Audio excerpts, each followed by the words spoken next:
Ole Gunnar Solskjaer arrives in Manchester after becoming interim United boss. Ole Gunnar Solskjaer flew into England on Wednesday night to take charge of Manchester United and heal the rifts and rancor of the Jose Mourinho era. Old Trafford legend Solskjaer arrived on a private jet from Norway and headed straight for the Lowry Hotel, where Mourinho stayed for the duration of his time at United, to meet Executive Vice Chairman Ed Woodward after being installed as caretaker boss until the end of the season. Earlier, Woodward welcomed the appointment of Solskjaer and his assistant Mike Phelan by expressing hope that they could unite the club following Mourinho's tempestuous reign.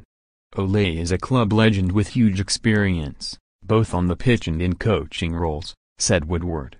His history at Manchester United means he lives and breathes the culture here, and everyone at the club is delighted to have him and Mike Phelan back. We are confident they will unite the players and the fans as we head into the second half of the season. The 45-year-old Norwegian, who has been loaned to United until May by his club Molde FK, is also understood to have met with assistant coaches Carrick and Kieran McKenna at the Lowry. Solskjaer will oversee training for the first time on Thursday ahead of his first game in charge away to his old club Cardiff City on Saturday. Manchester United is in my heart and it's brilliant to be coming back in this role, said Solskjaer, who arrived on a Learjet 45 sent to collect him from Kristiansand after first picking up his agent Jim Solbakken in Stavanger. I'm really looking forward to working with the very talented squad we have, the staff and everyone at the club. Solskjaer only signed a new 3-year deal at Molde earlier this month worth £400,000 a year, but the club knew they could not stand in his way of managing United where he had a hugely successful 11-year career. It's understood that United are paying a £1.8 million loan fee and have agreed a compensation figure of £8 million if the move becomes permanent.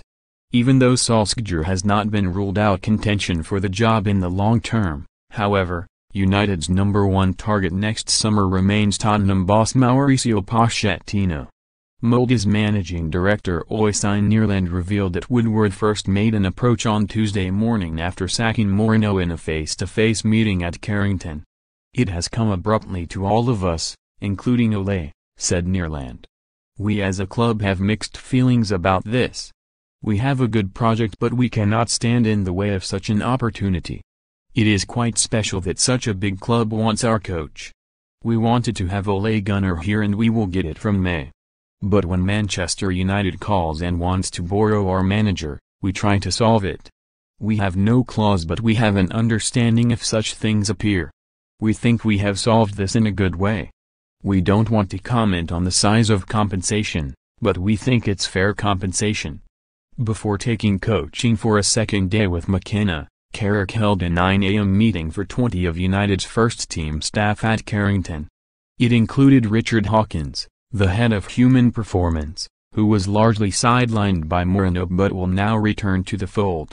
Carrick spoke about Solskjaer coming in and the importance it would have in lifting the mood around the club and putting a smile back on the players' faces.